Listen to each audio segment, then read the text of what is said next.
जों गाजा गोमजायै खुंफुंनानै दिनै जोबथा सानाव नोंथाङा गाहाय आलासि महरै बाहागो लाफैबाय। बे समाव मा बुंनो सानो नोंथां?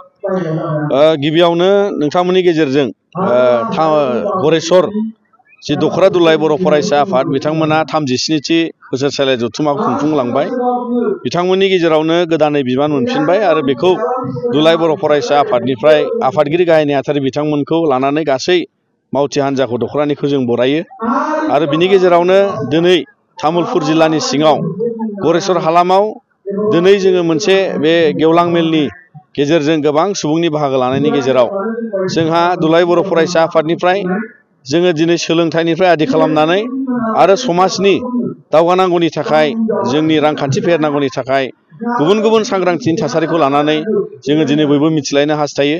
दा बेखायनो दुलाय बर' फरायसा आफादनिफ्राय जोङो बावहाय बाहागो लानाय बयबो आरो बर' माहारिखौ जों अरायसम बेबादि मोनसे रांखान्थि फेहेरनाय सोलोंथाइ दावगाथायाव दिनै बयबो बाहागो जानांगौनि थाखाय जों अरायसम हास्थायो।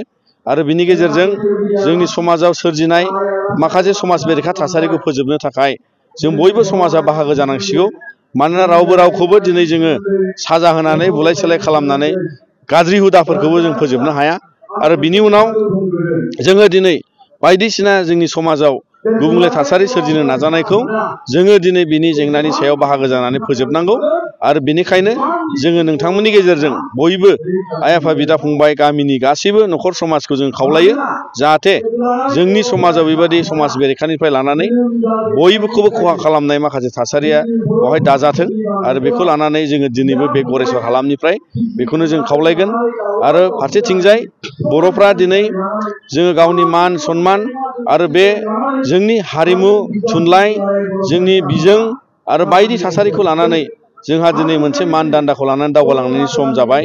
बिटिआर गोरोबथानि उनाव जोङो बिदा फंबाय गोरोबलायना गोजोन खौसेथिखौ लानानै बर'लेण्ड ओनसोलजों लोगोसे आसामाव बर' कसारि वेलफेयार अथ'नमास काउन्सिल बेबायदि बर'फ्रा जोङो खुंथाइ गोहोखौ लानानै जों दावगानानै दंगासिनो दङ।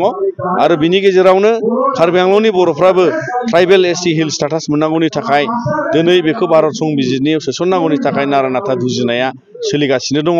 दा बेजों लोगोसे बिटिआर गोरोबथानि उनाव जोंनि हालामाव माखासे फसंथाननिफ्राय लानानै बायदि गायसननांगौखौ लानानैबो भारत सरकार आसाम सरकारखौ जों नारसिनदों।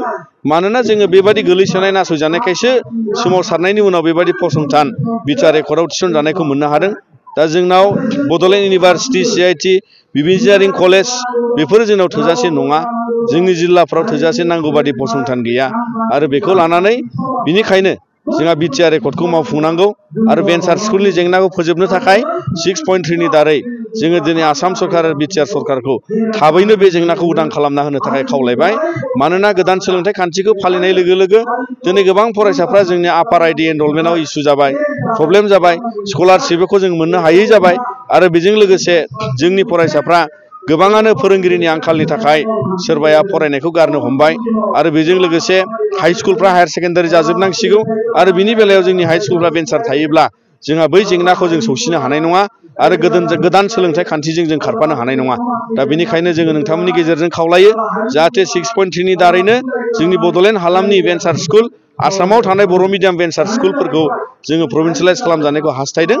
आरो फैबाय थानाय समाव जोङो बयबो सोलोंथाइ रांखान्थि फेहेरनायाव जयै दावगालांनो थाखाय जोङो साखाफारा जानांगौ। दिनै बिटिआर गोरोबथाया फैगोन बोसोराव जोंहा 5 बोसोर जागोन। आरो बिनि गेजेरावनो माखासे गिदिरथार हाबाफारिखौ जों फोजोबजानायखौ हास्थायदों। जेरै जोङो गामि सोसननाय आरो बिटिआर हालामखौ फेहेरनायनि गेजेराव दासिम 60था गामिखौ सोसननाय जाबाय। बिनि अनगायै माखासे गामिखौ सोसननो थाखाय कमिसनाबो बिनि गासै लाहार फाहारखौ खालामजोब्बाय। दा बिनि फोजोबनायखौ लाबोनो थाखाय आसाम सरकारा बेखौहाय गोख्रैनो जाहाथे राजखान्थियारि मोनसे गनायथि होनानै बेखौ मावफुंनानै होगोन होननानै मिजिंथिदों। आरो हरैहाय जोंनि बिटिआर गोरोबथानि उनाव भारत संबिजिराव 125 जे संबिधाननि मोनसे एमेन्डमेन्ट जानांगौ बियो फेब्रुवारि दानाव फैसिगोन होननानै जोंनो नखर मन्थ्रि बिथाङा गावनो फोरमायबाय। बावहाय जोंहा समस्ति बारायनायनिफ्राय लानानै साबजेक्ट बारायनाय आरो गुबुन गुबुन बावहाय रांनि मोनथायनि राहाखौ लानानै दिनै बे संबिधाना संशोधन जागोन। आरो बेनिखायनो जोङो बेफोर थासारिखौ लानानै दिनै दुलाय बर' फरायसा आफादा जोबोद सांग्राङै खामानि मावगासिनो दङ।